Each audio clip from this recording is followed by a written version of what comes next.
মকসুদপুর উপজেলার সবচেয়ে বড় মৎস্যজোন মকসুদপুর উপজেলার অন্তর্গত ভাবদাসুর গ্রাম। এখানে গড়ে উঠেছে ছোট বড় অসংখ্য মৎস্য খামার। যে সমস্ত খামারের ভিতরে আছে স্থায়ী এবং খণ্ডকালীন। এখানে প্রায় 200 একর জমির উপরে মৎস্য চাষের ব্যবস্থা হয়েছে। এর মধ্যে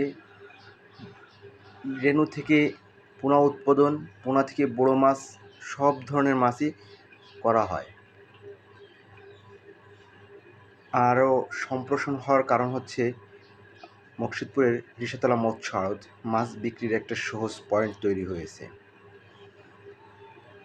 এটা একটা সম্ভাবনাময় খাত, যেটা পুরো মকসুদপুর উপজেলায় আস্তে আস্তে ছড়িয়ে পড়তে পারে। আপনারা এই ভিডিওতে দেখতে পাচ্ছেন যে প্রান্তিক চাষিরা নিজেরাই কাজ করতেছেন। পাঙ্গাস, কই, রুই জাতীয় মাছ এবং আড়তে বিক্রি হচ্ছে, সে দৃশ্যটাও দেখতেছেন। আড়তে বিক্রি হচ্ছে। সম্ভাবনাময় একটা খাত, ইনশাল্লাহ এগিয়ে যাবে।